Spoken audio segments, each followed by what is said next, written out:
And all of a sudden, here we are. Welcome, ladies and gentlemen, or welcome back, rather. Missed about 15 minutes, but thankfully, it's tied up at 9-9, and basically even gold count with a slight, ever so slight lead for Carnegie Mellon, who are on the right-hand side of your screen in the red. The University of Alberta in the blue on the left. I do apologize for technical difficulties, but hopefully we are all here to watch some League of Legends. And now that thankfully that's what we're doing, let's go ahead and take an account of where exactly we are. Oh, nice little bit of damage there on Integral, please. Coggles, though, just narrowly dashing away from Victim of Intent, or Talent. If that T was an I, that's what it would be. But it's not, it's a T. Twisted Berserk. That name starts with a T, and he is going to be twisting them way away from the Lucian. Wants to go Berserk, and I guess really hasn't so far this game. As far as AD carries, doing what AD carries are supposed to do, is I do make sure to line up all of the champions. Make sure to put them in the lanes that they are supposed to be sitting in. Yeah, as far as AD carries go, Coggles has been the one going Berserk. And Mano Haxor, some big shoes to fill this season, filling in for Mega Zero. Used to play support for the team, now up in the top lane, is put up a big showing for himself. However, while he may be doing very well against Pwn Nub's FTW X99, it's not necessarily been a great lane for Mano Haxor. He's died 4 times, and is one of the big reasons behind why Uj is so strong. Of course, Mano Haxor just going to get even stronger there. Yasuo picking up the Rift Herald buff. It's going to give him extra movement speed, auto attack damage, and is really going to allow him to be an even more lane dominant force. However, you know, in a lot of global leagues, you'll see the Rift Herald be given away to the jungler, because it helps them clear their jungle more quickly, gank lanes more quickly because of the move speed buff, and just really, oh my gosh, Coggles gonna get caught, but there's a Lulu buff doing Lulu buff things. Wild Growth will save his life. You get pulled in by a Shockwave, by a Nautilus grab, doesn't even matter. Lulu is a good champion, or at least good at protecting your AD carries. Tegro, please. Walking through the turret, just trying to stop all of these recalls from coming in. Goes all the way in onto Pwn Nubs for the win. X99. Whoa, Flash! The Q just barely misses! And meanwhile, of course, we've got Yasuo pushing in there. The split push from Twisted Berserk and Celestiri is not... I mean, I guess it is effective at taking down second-tier turrets, so maybe just trying to trade second-tier turrets here. But University of Alberta are starting to fall maybe a little bit further behind. They've got a very strong jungler, a very strong mid lane, but you saw what that did in the top lane. It was still not enough to kill Coggles through so much protection from Paragalia and FLC Quicks. Is that like a kid's cereal, Quicks? Kid tested, mother approved or something. I'm not sure exactly what that is. Kicking Twisted Berserk back and snagging an extra Raptor. Segro, please, is out of there with a little bit of bonus points. But in the meantime, of course, we get a chance to see fabulous Raptor camp farming by Lulu. That's what you guys all tuned in for, right?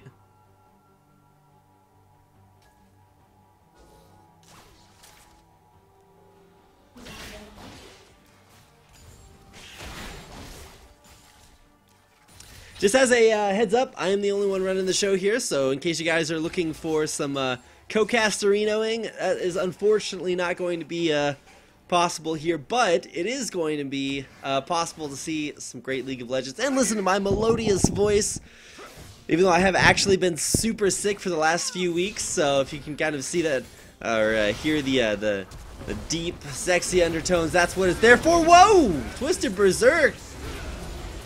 Not gonna last very much longer there. And now we've got a wind wall versus a skill shot champion. We'll see how well that works out. Mano Haxor. Whoa, red buff could be some trouble here.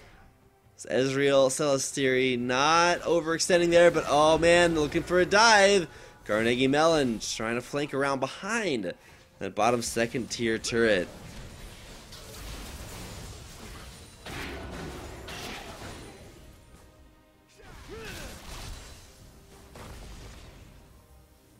See how effective all of this is going to be. It seems like not a whole lot being accomplished down here. I would say that they have dive potential with that Alistar, but with, you know, a Cocoon and all the Nautilus CC, it's just really difficult to dive this University of Alberta roster.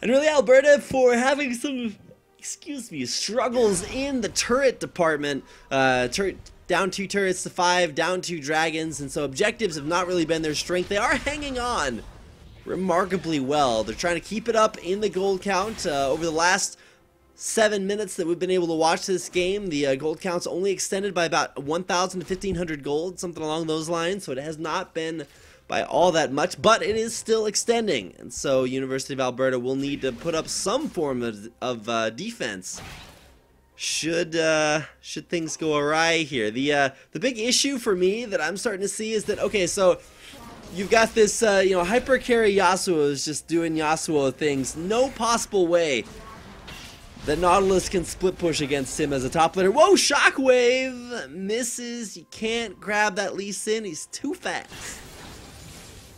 And it was a nice try there from Victim of Talent, but maybe a victim of his own talent in that regard. So, like I was saying, so instead of having Nautilus split push against Manohaxor, the end result is that essentially Ezreal has to, just because she has a long range and can wave clear things pretty essentially. However, that does create a discrepancy because Ezreal cannot obviously teleport to things like a Baron.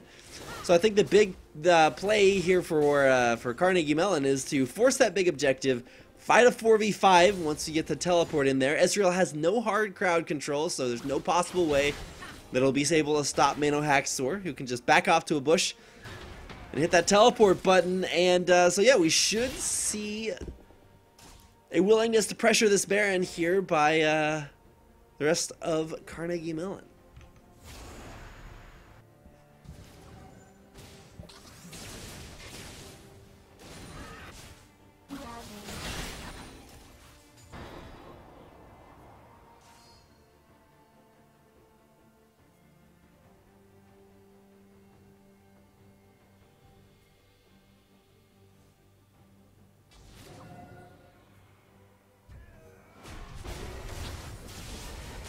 Baron being started. We should see the teleport here any second now. Manohaxor actually going in for damage. Twisted Berserk is down there, so it's a 4v3 at the Baron pit.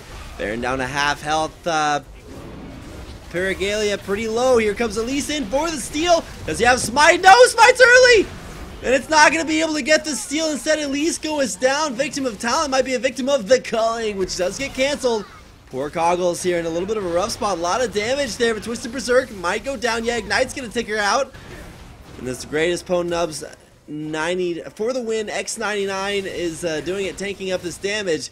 It's just not going to be enough. A red buff Lucian gonna come in there and pick that kill up for a 4-for-0 exchange in Carnegie Mellon's favor. Baron buff in hand, or in, well, really whatever they want to hold it in. Rotating around their body is going to be able to push. They are going to be able to push in. And yeah, that's one way of securing the turret, making sure to get that one going on. And oh man, this could be a little bit rough to defend. Inhibitor down, and really not too many opportunities to defend there. Manohaxor pretty low, Coggle's low and will go down, but it's gonna be a 1-for-1 trade. As okay, Twisted Berserk gonna be the second kill. Double looking for a triple. Celestiri, one more auto attack. Oh baby, it's a triple. Manohaxor clocking in for his 8th kill of the game.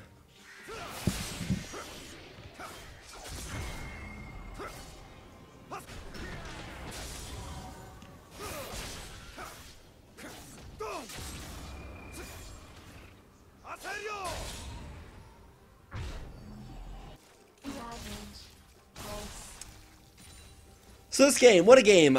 Starting to snowball against University of Alberta. Got some struggles up at the top lane, but really just building nothing but armor. I feel like if you're just going to build armor and throw some extra armor on top of there, you really want to get the Ninja Tabby, especially against an auto attack based champion like like I was gonna say Lucian. Well, I guess Lucian true, but mostly Yasuo. You really want to have those ninja tabby to block all those persistent auto attacks that's coming in there. So Uj down on the bottom lane. If that was a Bard main, he could change his name to Ute, but Uj not looking like he's gonna be able to stay alive. Well, I guess Ute's alive, but not for long. He's looking to go down there, but he might be the last surviving member of his team. Dead one after another. Instead, he's the next to last surviving member of his team, as that is a 5-0 exchange. Looked like a catch onto Pergalia, but unfortunately, it's not. It's an ace. It's like, nah, I'm not locked in here with you. You guys are locked in here with me, but not for long, as the base is being sieged. The Nexus turret's going down. And this will be a Game 1 win for Carnegie Mellon University. 1-0 up over University of Alberta. So that's going to do it for game number 1. Like I said, game 2 should be coming in just a second. All of our issues are out of the way, and so all it's going to take is one short commercial break before we come back with game number 2 of our best of 3 series. Don't go anywhere, stick around, and we'll be right back.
truth is what I'm about to tell you. Welcome back, ladies and gentlemen. University of Alberta versus Carnegie Mellon University. Game number 2 coming your way. The CSL's Road to DreamHack, of course, brought to you by Brain Gear, Asus ROG, and Twitch. My name is Reed Rapid Melton. Hope you guys are having a great day. We are having a great champion select here, so let's go ahead and get into it. University of Alberta swapping sides to the red side as they face off down 1-0 versus Carnegie Mellon University. Very, very tight game for the majority of it, but towards the end, top lane kind of got a little bit out of control, so that will be what University of Alberta have to keep in mind. The Nautilus versus Yasuo matchup did not work out. So, yeah, the top lane Nautilus, not something we're going to see on the ban list. The Yasuo will be, along with the Lulu and the Corki from last game. So that does mean that Graves is left through, and that's the first pick that's going to get locked in for Carnegie Mellon. So Corki's still gone, so most likely we're not going to be seeing a triple AD carry composition, unless they want to run mid lane Ezreal, which is not incredibly popular these days. So more likely than not, that's just going to be a Graves jungle. Can run Graves in the top lane if you really want to try that out, but once again, that's usually in conjunction with a triple AD carry comp, so most likely just gonna have Graves jungle, and then a standard AP mid laner, tanky top laner, and then tank and AD carry support. So that's what we're looking at for Carnegie Mellon, at least theoretically. Dr. Mundo has made it through the picks and bans, and he is gonna get locked in along with that most likely blue Ezreal. For University of Alberta, very strong power picks on both sides, and while Garen might be the might of Demacia, I don't think he is going to get locked in here, especially not when Tom Kench is up. Like, I don't know which world you pick Garen in over Tom Kench, but could lock in the top laner here. However, that does put him up for counter pick possibilities. And for Carnegie Mellon, they're actually the ones that kind of left that super secret counter pick for last and flexed to the Lulu pick in their previous drafts. So not willing to give up the top lane this early on. It's a source of strength for them. They played it very well in game number 1, and so they're going to want to maybe save that top lane pick for a little bit later on. So we should see AD carry and support locked in here.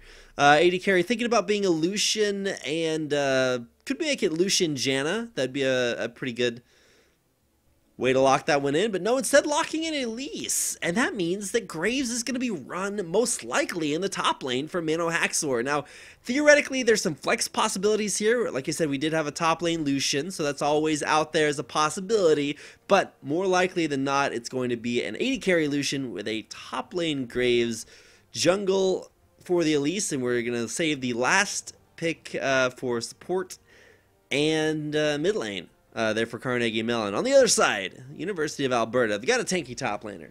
They've got a poke-based AD carry, so theoretically they should be looking for some poke of their own. And while Corki and Lux, two very popular poke mid laners, are banned, looks like they might be just going for a lot of control this game instead. So Ezreal can control the fight with that Iceborne Gauntlet, a lot of damage there. You've got Gravity Field, Thresh Boxes, Flays, Dr. Mundo Cleavers just running around all over everything, and a lot of lockdown here from University of Alberta.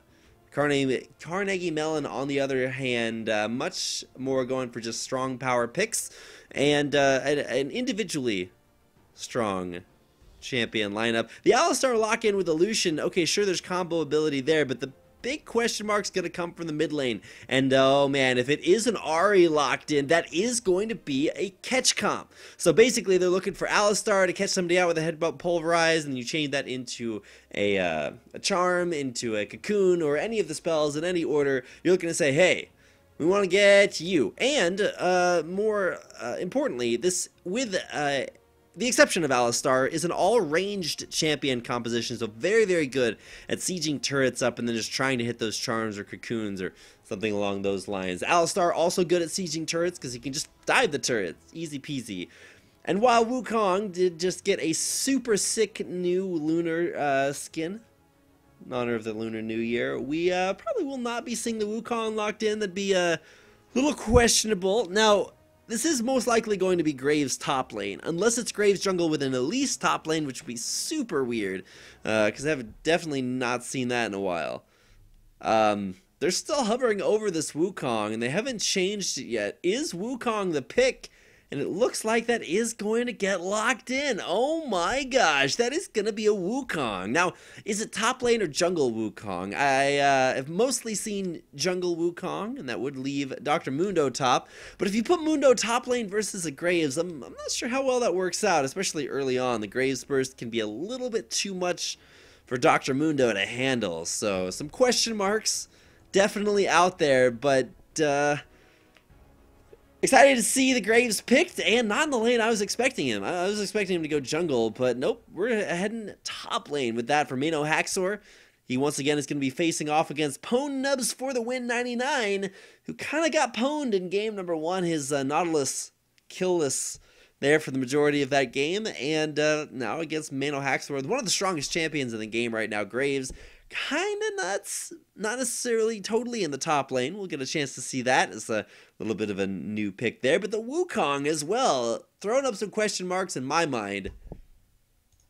Definitely something to keep an eye on as we get ready to head into game number 2. Keep in mind, this is a best of 3 series, so the game is not over yet. We've got this game and maybe one more if Carnegie Mellon drop this one. If University of Alberta can pull it back, we'll go into a game 3. But before we get there, we're going to take a quick commercial break. So in the meantime, do you want to give a quick shout out to our sponsors at Twitch for letting us broadcast this, featuring our channel on the front page, Brain Gear, for pumping up the brains of nerds around the world.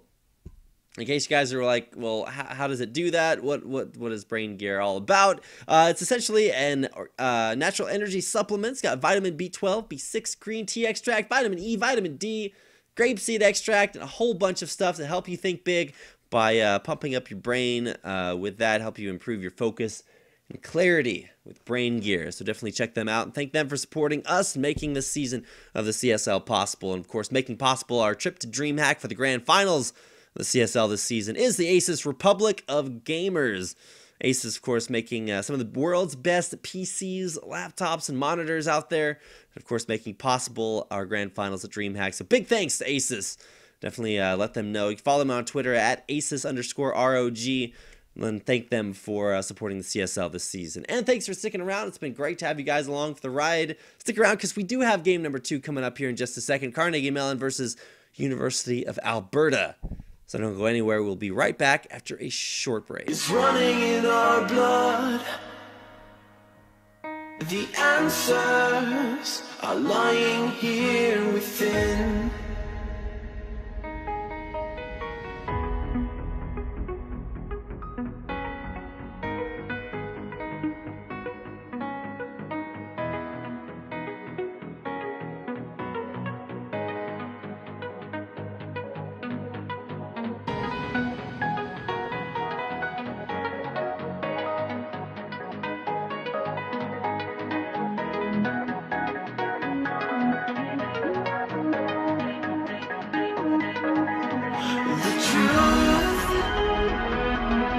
Running in our blood. The answers are lying here within.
is all we really need to know. Oh, break away, break away, oh, break away, break away, oh, break. While we break away, welcome back. Gonna break away from the music to the game. Welcome back, ladies and gentlemen. Game number 2 of Carnegie Mellon University versus University of Alberta. Let me go ahead and update our friendly little scoreboard with a 1 in the win column for Carnegie Mellon, taking game number 1. And now, after a pretty deep invade here, University of Alberta looking for blood in all the wrong places. Ward up the enemy bottom jungle, but not able to find any kills early. We'll get it. We'll get information on the lane swap situation and reveal that in fact it is going to be a 2v2 situation on the bottom half of the map. But man, this jungle Wukong, that's the big question mark for me. I have not seen that tech in a very, very long time, so UJ definitely going to have to impress me as far as that's concerned. The top lane Graves, though, is also another somewhat interesting pick, so definitely some champions to keep an eye on, some performances to keep an eye on as we continue to evaluate the top lane there. Pwn Nubs for the win, X99. I feel like if you're going to name yourself that, you better be fairly confident in your ability to, in fact, pwn noobs 99 times. Maybe you just win 99 times. I'm not sure about that. But let's go ahead and break down the lane matchup. So we've got Graves versus Muno in the top lane. Mano Haxor, dominant performance in game number 1 on his Yasuo. But did overextend and wind up dying a whole bunch at the same time. So we'll look for him to continue to get kills, but die less. Whereas kind of the opposite situation for Pwn Nubs for the win, X99. We want him to get kills and not die quite as much. Bottom lane, though, is going to be Coggles and Perigalia versus Twisted Berserk and Celestiri. I keep wanting to say Celastri, but got to get that extra I in there. As our duo lanes, Lucian Alistar versus Ezreal and Thresh, and the mid lane, super skill-based matchup between Victim of Talent and FLC Quicks. Can't get over Quicks. Reminds me so much of like Trix, like the cereal.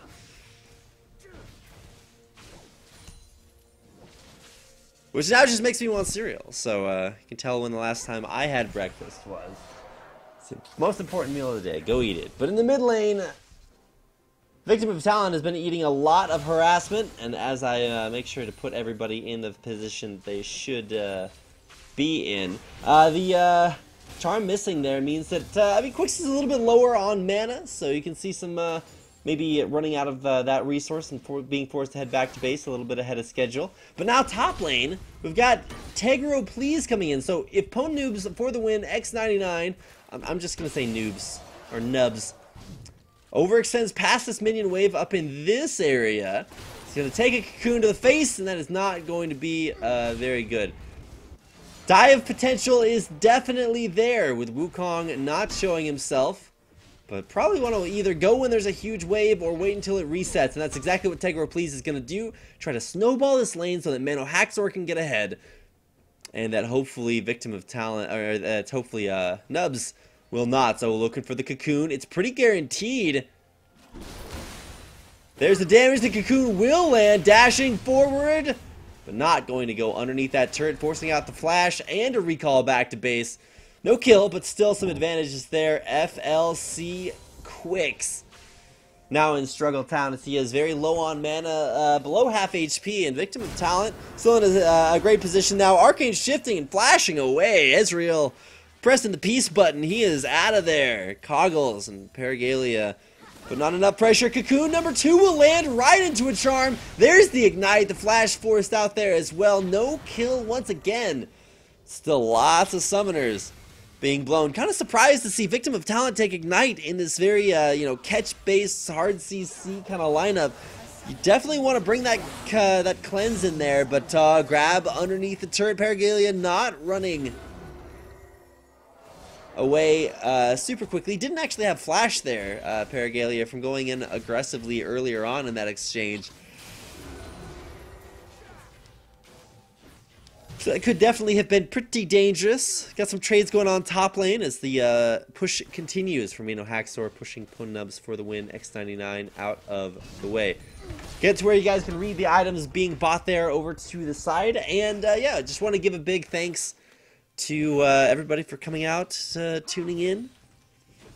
If you guys are University of Alberta fans, you guys got to cheer a little bit harder this game. Some struggles from last game, maybe carrying over just a little bit. We've got a top lane struggle for Nubs. He didn't do quite so well in game number 1 on Nautilus. Dr. Mundo, I guess, a fairly, consistent champion. You can just, stay in lane, sustain, and, try to farm things out for the late game. But easier said than done, I suppose. And, of course, bottom lane, kind of interesting. Whoa, Kagos walks into lane and gets grabbed. And actually dashes forward for a lot of Lightslinger procs. They're on the Twisted Berserk. But the dual lane should be looking to recall here pretty soon. Yeah, there they are, heading back to base. You can't really fight against a Lucian with a BF sword when you don't have at least some extra damage coming your way. Instead of buying damage, Ezreal comes back to lane with cooldown reduction, mana, and mana regen, none of which will deal any damage, but will enable him to spam out his Qs, stack up that tier, and eventually turn it into a Muramana that will do a quite sizable amount of damage. But still kind of confused as to exactly what's going on in the mid lane department.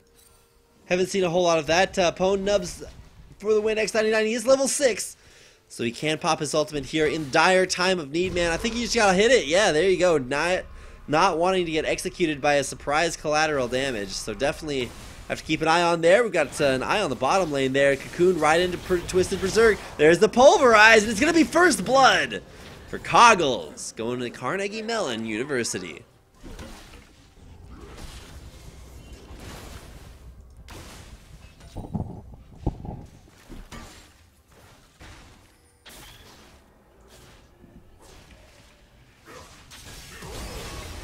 Big ult there. Tegra, please, will get ignited. He's repelled, so he's not taking damage from the Chaos Storm, but he just has nowhere to go. Some damage there from Quicks, but not quick enough to save his jungler, Carnegie Mellon. Get first blood, and then trade another kill. Trade a kill right back away to even the score up at 1-1.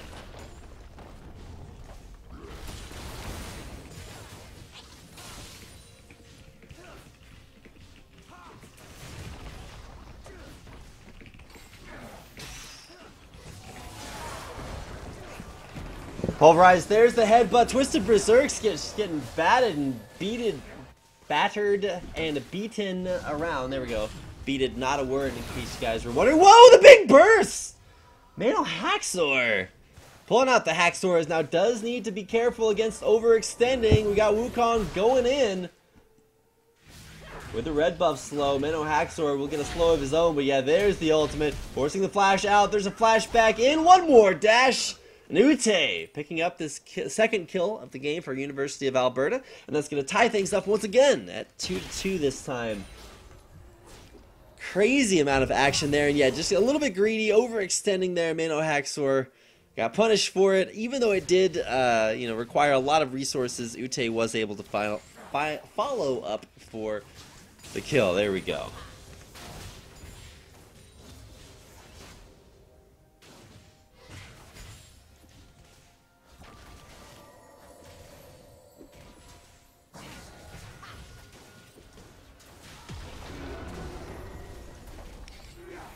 Hook lands there on the Coggles. The turret's pretty low, so I feel like, yeah, just kill it off. Carnegie Mellon has the opportunity to go back in.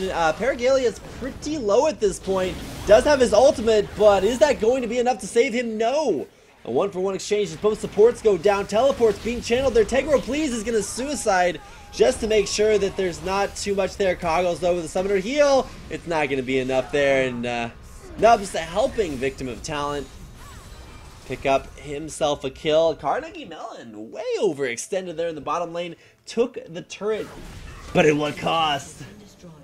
Definitely a big cost there as they lose everyone on the bottom half of the map, and Graves is able to trade a turret up on the top half of the map for that dragon, but it's still the first dragon of the game, just straight up extra damage. Free stats for everyone on University of Alberta. Top lane, though, we've got some action happening as Mano Haxor continuing the push. It's just Twisted Berserk who's up here to try to stop him. One thing you can do against Graves, traditionally ranged champions are pretty good at pushing turrets. Graves is not. Not only does he have a very short auto attack range and have to reload, so he's pretty slow at that, but all you have to do is stand in front of the turrets, and his auto attacks, you know, they hit you first instead of the turret.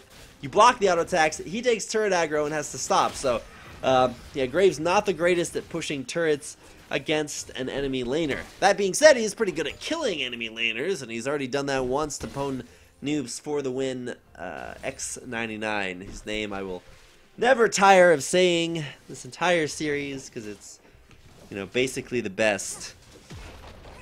I mean, if you guys are going into a tournament and you know you're going to get broadcast, you got to think to yourself, like, what name should I name myself before I'm, you know, in front of literally 25 people watching? Well, you got to think pretty carefully about that one. And Dr. Mundo, I guess he's 1-1-1 after picking up that kill on the bottom half of the map. So, I mean, there's only so many bad things you can say about that. He's got a completed Sunfire Cape, which is right on point for Mr. Dr. Mundo. Uje, though, is putting some pain down onto Perigalia. I think Perigalia is trying to knock Ute over the wall, but instead he's actually just going to die.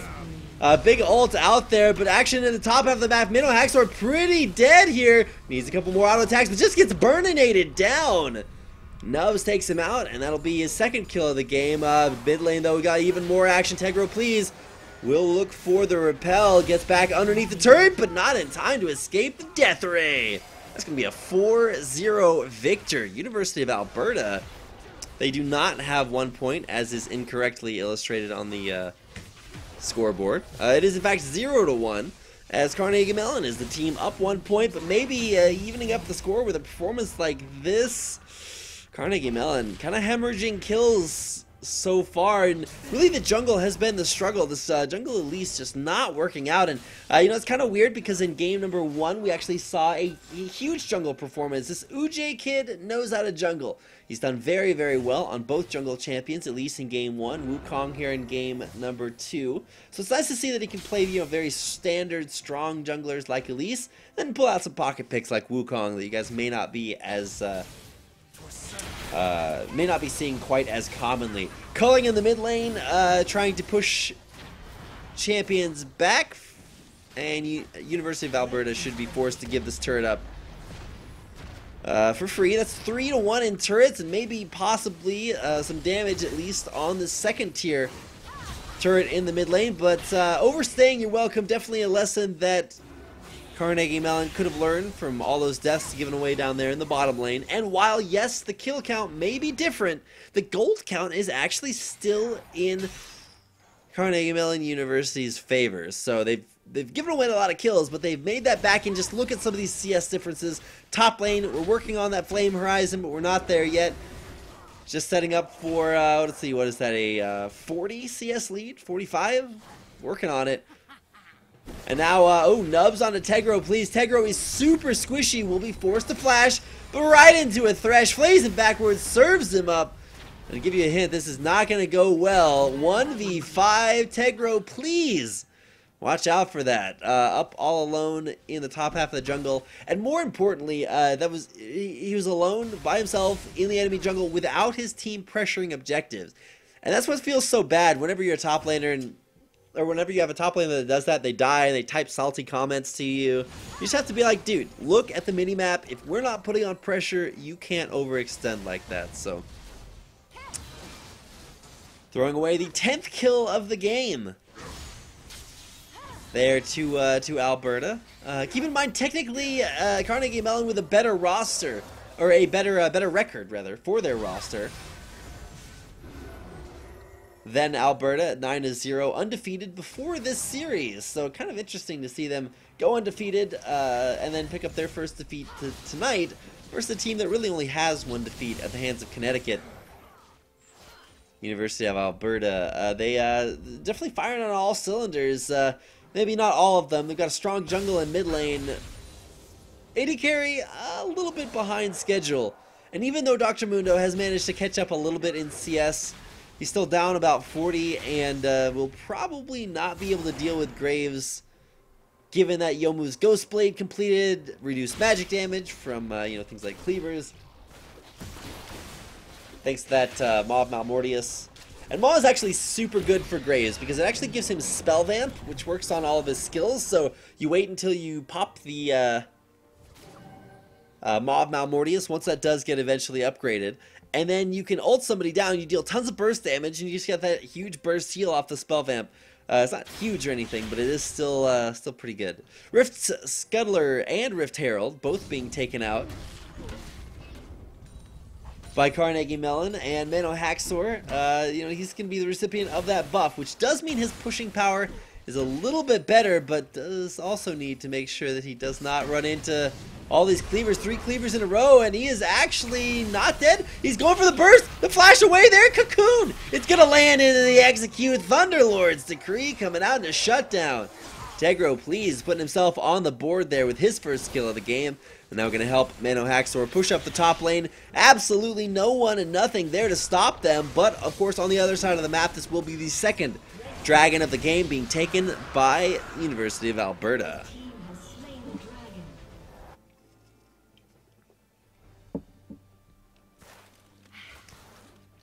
Dragon dead, but so is the second tier turret top lane. You can't really underestimate the power of taking that out.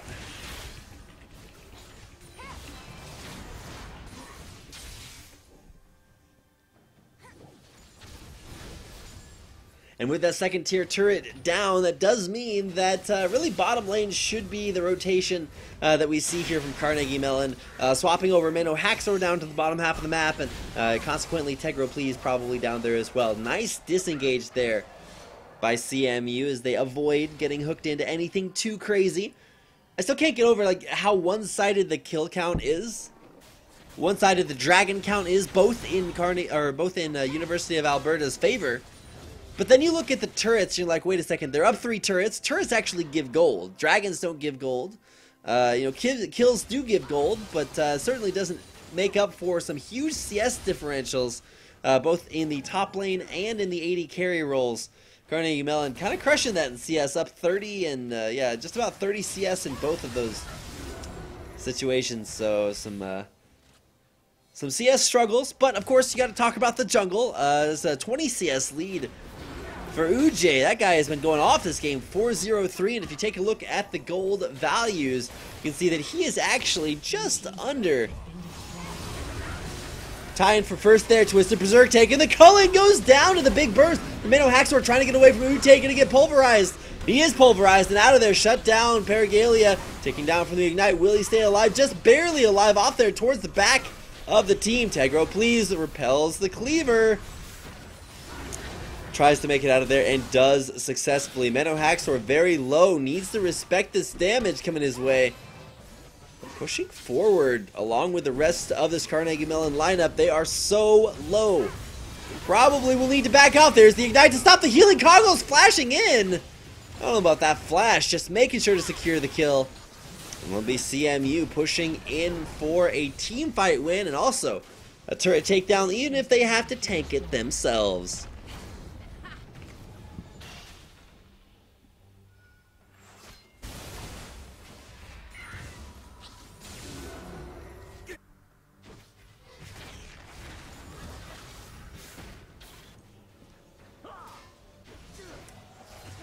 Hex Core Mark II completed there for Victor, so one away from upgrading it to the perfect Hex Core. And this is kind of an interesting way to go about that. You get a lot of, in case you guys are wondering what the Hex Core stats are, you scale up per level. So you're going to get more and more ability power the higher levels you get. So essentially, the reason you combo that with Lichbane, this particular Victor build, is that Lichbane is not super great on its own as an item. Because, it scales, the amount of damage that you do scales with your AP. So if you buy it without a lot of AP, then you really just don't deal all that much burst damage for the cost of the item. So the way that Victor gets around that is by buying items that essentially stack up. It's like a mini Rod of Ages, essentially. in the hex score when you upgrade it fully. So you get the AP there over time without having to pay for it, and the Lich Bane will help you deal that extra burst off of those siphon powers.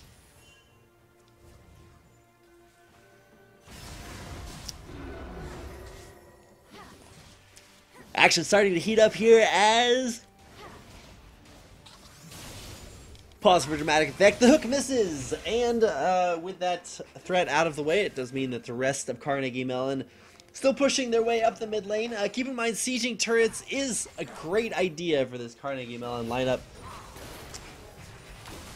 As long as it's not just Graves. You know, Graves can put down some damage, but like you can see there, taking a little bit of poke. It might be having a few struggles dashing backwards. Have to watch out for the Wukong engage. Could punish them for trying to force this turret down. Twisted Berserk, force the flash away. There's the culling being channeled. Twisted Berserk goes down, just the culling Coggles.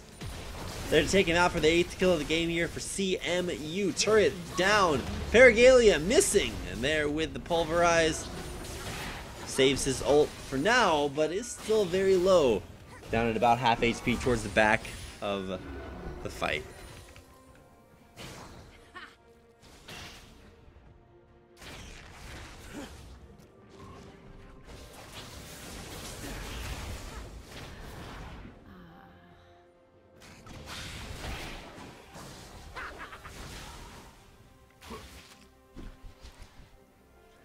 Things resetting a little bit here for Carnegie Mellon as they have secured themselves all 6 outer turrets. Only the base turrets left standing here for University of Alberta.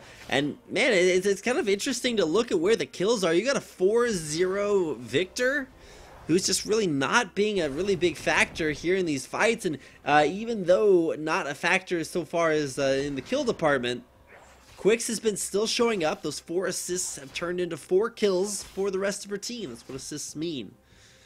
So anytime you're high in the assist count, but low in the kill count, you're at least still helping your team out. Whereas, you know, Victor, he's just helping himself out. 4-0-0. He's picked up solo, well, maybe not solo kills, but he has been the one to pick up all of those kills. And really haven't seen him do much with them past the lane phase. This team grouping... Carnegie Mellon University, that communication is just so strong, and it is, or rather has been, what they've been working on all game long, is just making sure to improve that communication, get the synergy up there. You're starting to see that pay off dividends here in season, or in this season of the CSL. And hey, what better season for it to pay off than in the road to DreamHack? CSL League of Legends will be there, and we just have to find out which teams will be there along with us. Cleaver lands again, and Mino Haxor is forced to flash away finally. 3 champions chasing him up there, man. That guy is pretty popular. But of course, meantime, the dragon looking to get stolen. Nope, that True Shot Barrage will not be able to grab it. And that's actually a pretty big dragon because we're here 23 minutes in, and whoa, we've got some kills going down here, trying to get away there. Twisted Berserk dashing out. Walls in the box being broken. A miss Cocoon off the flash. And unfortunately, Tegro Please will not be able to secure the rest of his team those kills. Still chasing this Wukong, trying to be a slippery little monkey. Cocoon is probably not going to land. Yep, misses out of the way, but just in time. Coggles bring the death. The best crowd control to take him out of the game. Lasers cutting him down, or cutting down Quicks rather. Flashing away. There's a True Shot Barrage. Will not hit anything except for, no, actually just hits the Gromp there. Doesn't really accomplish very much. Tegro Please very low. Pwn Noobs trying to land those cleavers, trying to just get that last little bit of hit points down. Cleaver lands there onto Coggles. A ton of damage, a big burst, but it's not enough. Coggles stays alive. Is trying to put this back on the 2 Pwn Noobs for the win. X99, very, very low. But man, Coggles making him drop very, very lower. He is out of there. Coggles, man, with the big damages. Really gotta give some credit to this guy. He is playing a very, very hard carry style of AD carry. Did it in game 1 to a somewhat lesser extent, but man, 8-2.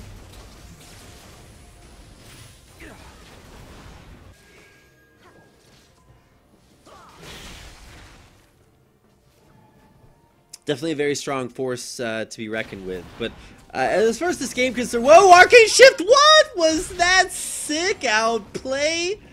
Celestiri pulling out the moves and able to take out Tegro, please. Man, I feel like while Carnegie Mellon may have been favored to win this matchup, you know, just starting off at the beginning, I can't say enough good things about University of Alberta, as they have been able to really pull out mechanical strengths in almost every lane that I can think of.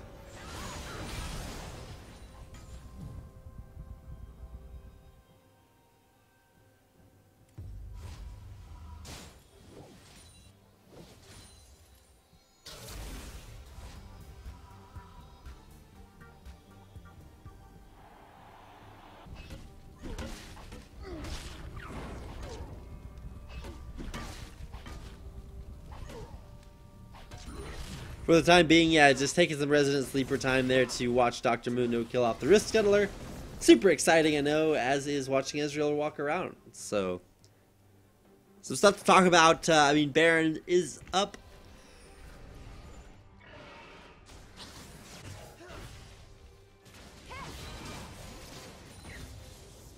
And that does mean that both teams will be trying to pressure around it. Menohaxor will get grabbed. Ute, possible engage potential there, but didn't feel like he had enough follow-up for it.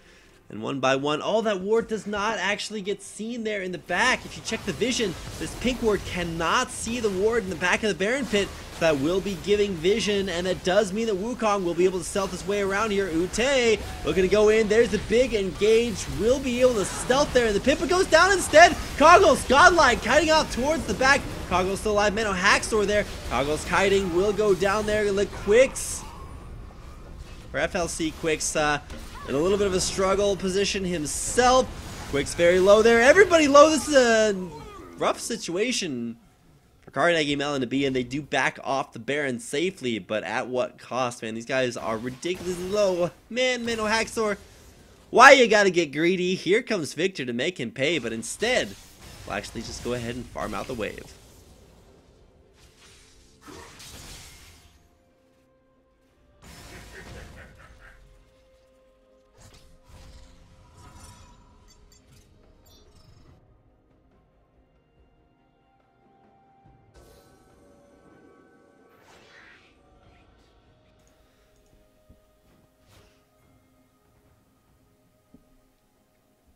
Time for a little bit of downtime as both teams realize that they've had their dragon scare for the game, or their Baron scare for the game, and now we're just going to take some time to, you know, sit back, relax, buy up some items. And to be fair, we are starting to see some pretty crazy items coming out. After a 2-1 start, Dr. Mundo has been tanking up. This time around does have Ninja Tabbies, so nice to see those instead of Swiftness Boots, which are, you know, kind of the new hotness. You see everybody running those. I believe we have one on, yeah, Menohaxor's Graves. Has that one. Oh, bottom lane, Meno versus Celestiri. A lot of big burst there. Going for the ult, but unfortunately cannot catch Ezreal. Still in a little bit of a rough spot. There's the flash. Cannot pick up the burst from the Q. And yeah, Menohaxor starting to have some struggles. We'll get some extra spell vamp and lifesteal here. Stays alive for 1,000,000 years, but that is enough for the rest of his team to get Baron. By the way, they are going to make him pay there eventually as Mundo burninates his countryside, but in the end, the Baron is secured by Carnegie Mellon University, and while Perigalia will go down for overextending, yeah, it's just going to get flayed back in there. Actually, whoa, Perigalia might be able to stay alive here. Hooks, second hook lands. Thresh is going in for the utmost, gets headbutted back out. There's the Victor ult, and maybe even some more. Tegro, please, one laser for the kill, but oh, victim of talent. Will not be dying, at least in that situation. The flash cocoon, it misses, and Quicks is unable to get that one done. Uj, it's now it's his turn to try to go in. Nope, just kidding, he's not going to make that one happen. And in the bottom lane, we've got the culling, making that a lot more anticlimactic.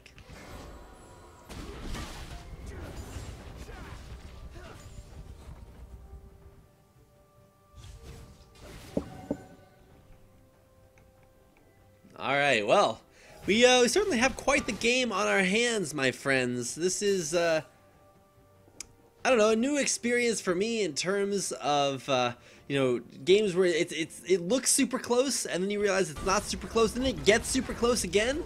And while the kill count may be super close now, you gotta look at the gold. Almost a 10,000 gold lead for Carnegie Mellon. You can really see that reflected in the items. You've got 3.5 items completed for Graves top lane, and pretty much the same par for the course on everyone else in the game. Hook somehow threads the minions and grabs onto Graves, but I don't think Twisted Berserk really wanted to reel that big fish in. Poor Mano Haxor pulled back in. There's the charm. That will miss. Twisted Berserk goes down to quicks that damage. Way too high to deal with Death Cap. That's why they put the word death in it. It makes that a lot easier. So, the dive here on the turret, definitely possible if Alistar just wants to hit that R button, but better to be, you know, patience is the essence of virtue. Or is that discretion? I think it's discretion. Anyway, patience is a virtue. There you go. And I believe it is one that Carnegie Mellon are going to utilize fairly effectively. They do have the Baron buff there to buff up those minions. Mano Haxor pretty low. There goes in. Ute off to the back. Uj rather. He's going to go back in there. Paragalio with the re-engage there. But the big Victor Burst punishes Tegro Please from trying to go in there. Uj very, very low, but does get saved by that face of the mountain. And that is a 3-for-nothing exchange. Carnegie Mellon, they try to siege that turret, but it just does not work out. Great engage by Uj. That Wukong jungle is really paying off.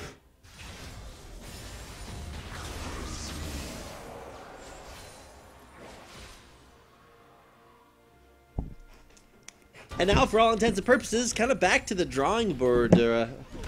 Drawing board, of course, located in base, which is where those 3 dead members of Carnegie Mellon are waiting in, well, wherever you wait as a StarCraft hero, or StarCraft hero. Well, I guess there is some analogies to be drawn there, but as far as heroes go, the hero of this game is Coggles, man. You gotta look towards that guy and you're like, hey, you know, everybody's, you know, putting up some work. They've got some good assists, low deaths, and then you look towards Coggles and you're just like, holy. Guy, first champion in this game to break double digits, and I guess the only champion in this game to break double digits as far as the stats columns are concerned. So, a little bit of poke there lands onto Ponub's FTW X99. I'm not sure if he really cares about that one. He does have Spirit Visage completed, so I don't really think Quix is going to be focusing on assassinating the Dr. Mundo. That's not really something that needs to you know, be high up on the priority list. But pushing's continuing up in the top lane is Mano Haxor. He's got his buddy Tegro Please there for some 2v1 action if the need arises.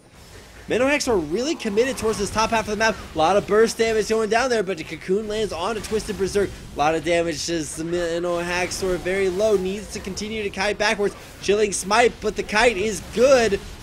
Damage is even better there as Quix comes in and takes him down very, very quickly. Dr. Mundo tons of sustain and a flash over the wall to stay alive. Would not have been enough to keep himself alive. There's the big Victor Burst! It's going to pick up a kill there onto Tegro Please. Victim of Talent, his 7th kill of the game. Got to respect that burst, man. Few struggles there. The full health members. Very, very fed there for Carnegie Mellon. And facing this teleport again there for Mano Haxor. This is a little bit rough to deal with. The siege yields 1 base turret.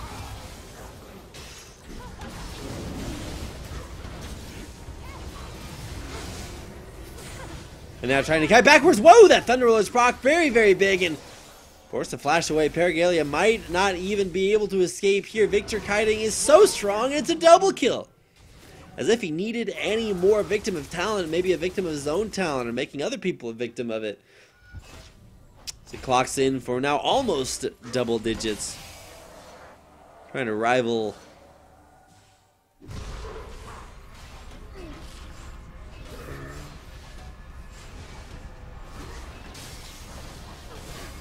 of course, pushing on turrets, well and good, as great as that is.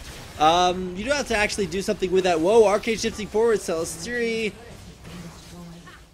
Blue Ezreal is so obnoxious because you can just arcane shift forward. You should die instantly, but you don't because you can then kite super well.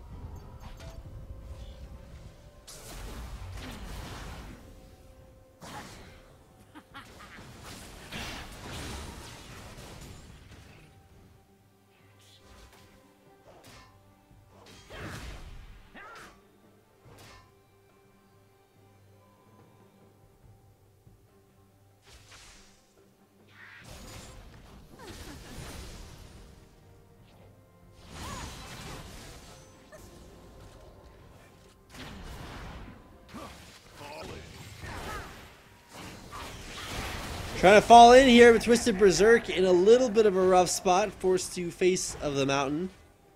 Shield himself to get out of there safely, and the Baron siege continues, with neither team really too willing to make anything happen around that area.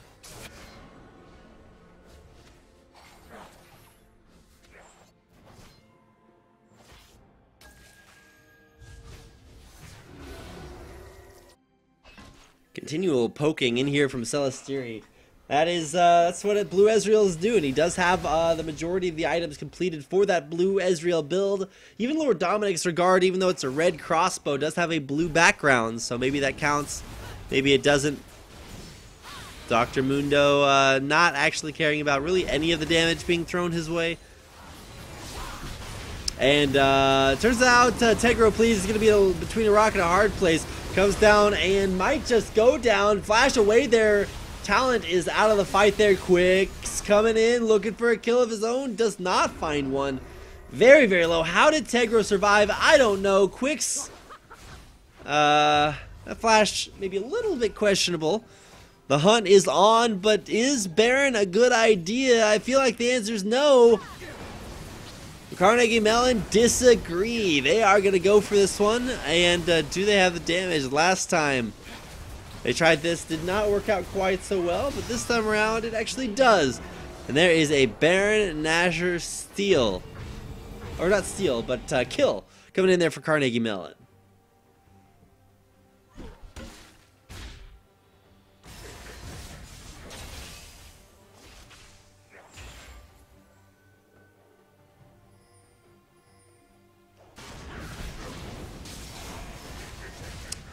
Dragon being worked on. This would be the second dragon of the game for Carnegie Mellon, or the fourth dragon, much more important obviously, that will be going over University of Alberta. UA now with this dragon, that is the fourth dragon. There are talks on the PBE about making these changes to Dragon's fourth buff, where it gives you damage reduction to turrets, which would obviously be incredibly useful, especially when you get fifth dragon. You take 60% damage reduced from turrets. Like that. That's a little ridiculous. Going forward, trying for the pick there. Quicks couldn't get it. And now does not want to walk into 5 people.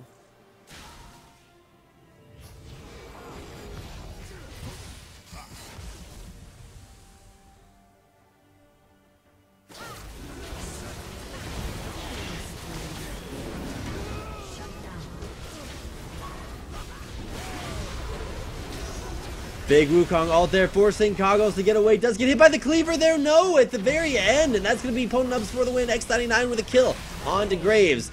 Victim of Talent dominating there. And man, this fight just does not stop. The cleaver, the hook, and a double kill. There's a triple? No, another double. As a 5-for-1 ace just kind of comes out of nowhere. The gold count's still like 4,000 to 5,000 gold in favor.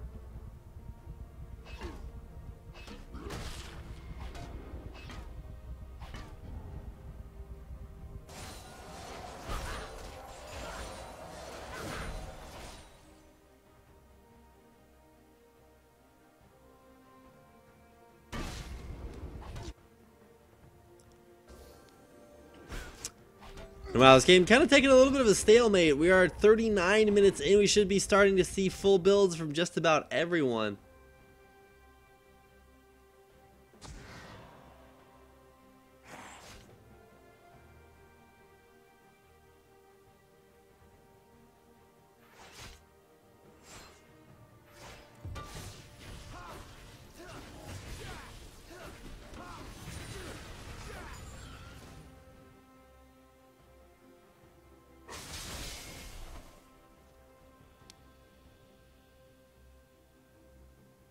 In the meantime, just trying to find out exactly what is the game plan for both of these teams. I'm not sure there's really too much to do outside of trying to siege either Dragon or Baron.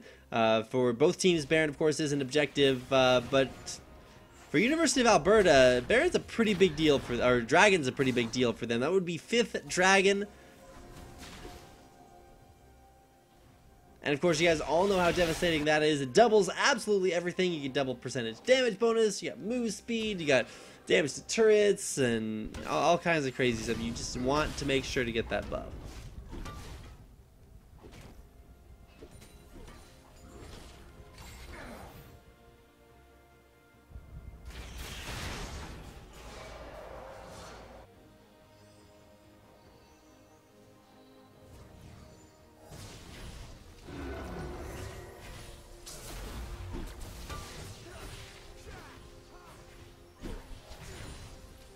Push continuing as, you know, Dr. Muno trying to be in 2 places at once. Death Sentence misses. And,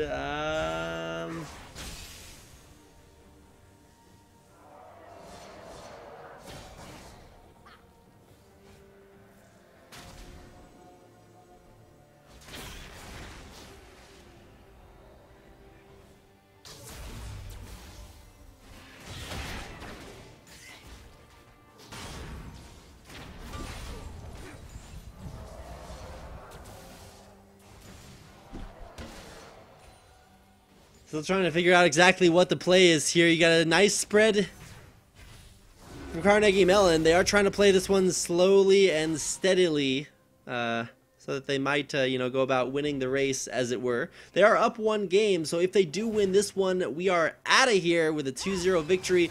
But, I mean, Game 3 is pretty epic. I'm certainly a big fan of going to those, so it'll be interesting to see if Carnegie Mellon are too. Obviously, probably not.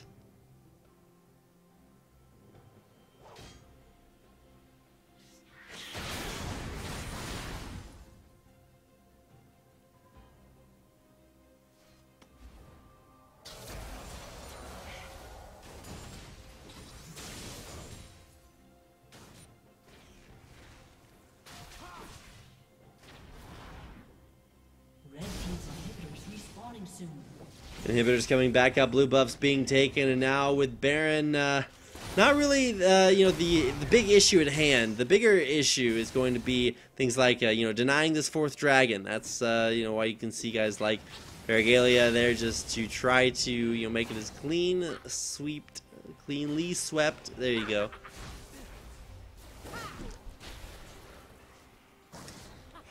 As possible, and now, whew. Man, this is starting to get a little bit questionable. So, first of all, Victor does an insane amount of damage. He has 11 kills. He has max items. Let's just go check the AP on our good friend Victorino over here. He's sitting at 832 ability power. That's 1 Q combo and the laser.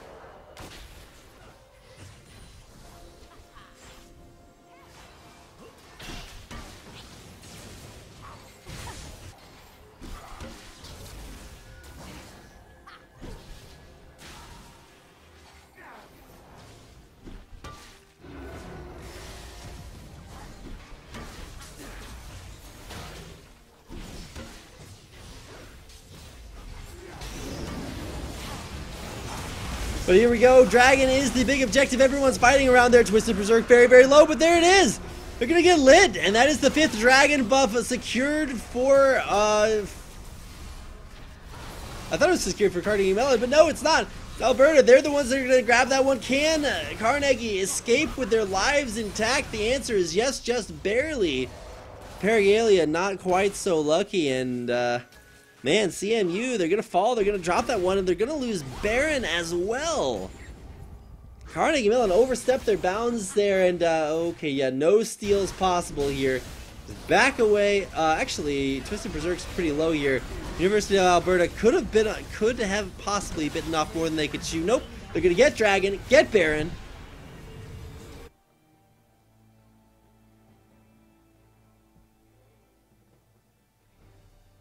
Kind of curious as to whether or not this Baron or Dragon was really worth it. You can kind of give up one of those but not the other.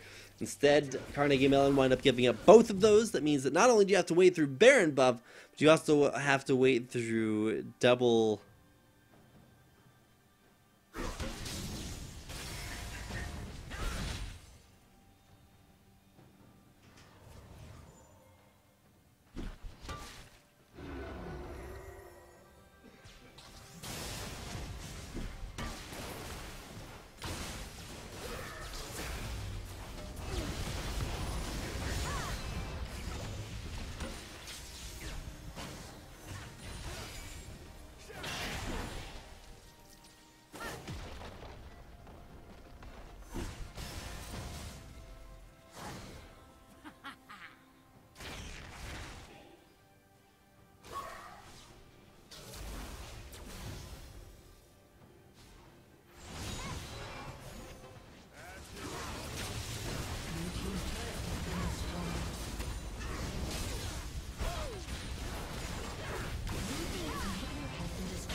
See, it's still by no means over.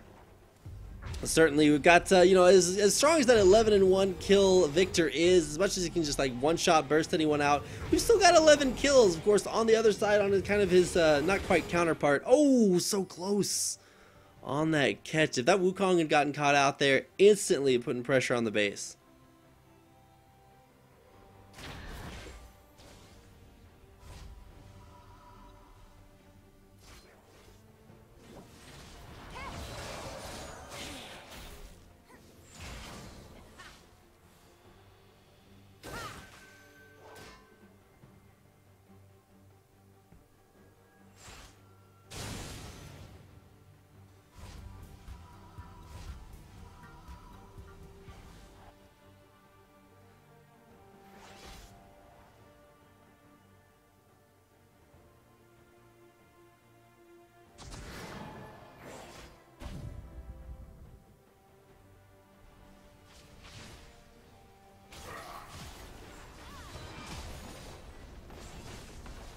Blue team's turret has been destroyed.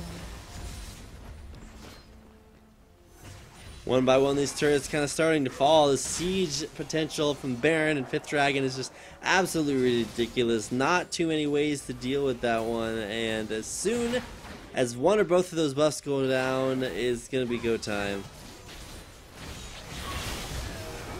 There's a True Shot Barrage trying to catch out the Spider. The Quicks is quick enough. No, just kidding. Not quick enough. Victim of Talon.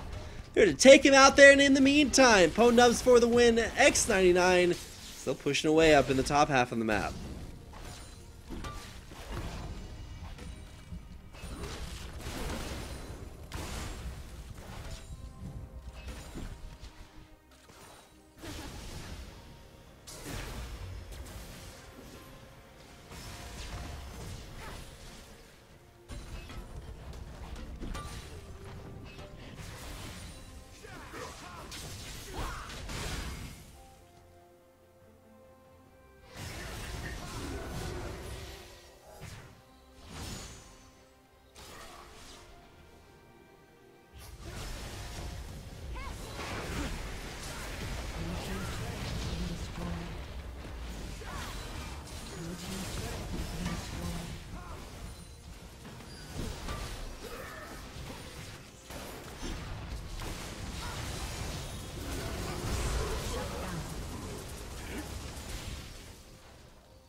Man, this game just does not end. We've seen picks on both sides.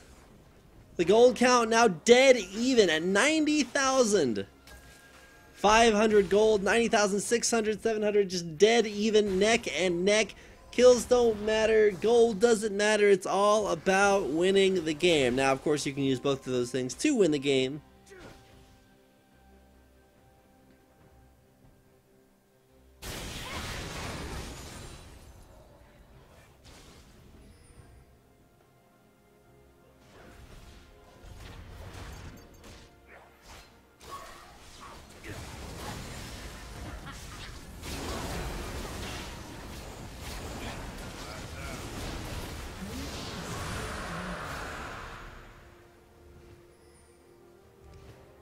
Finally, a dragon will be going down there to Carnegie Mellon. I think the big thing about Carnegie Mellon, though, with that dragon being secured, is that not only do they deny for 6 more minutes, 5th dragon being taken there by University of Alberta. Sorry, I was trying to think what the timer was on Baron Nashor. Apparently, timers, are not quite showing up here. It was taken at 45:06. So we still have another 2 minutes left, another 1 minute left until Baron spawns. So definitely want to get in position for that. That's why you're going to see not 1 but 2 recalls here, as trying to get themselves into a good spot for it. The biggest problem these last couple of fights has been getting picked off ahead of schedule, and as the team who wants to be doing the picks, Carnegie Mellon definitely has to watch out for that. So Thresh walking forward. Whoa, look at that blue Ezreal poke. Arcane shifting forward. Always dangerous, sometimes punished, but not that time.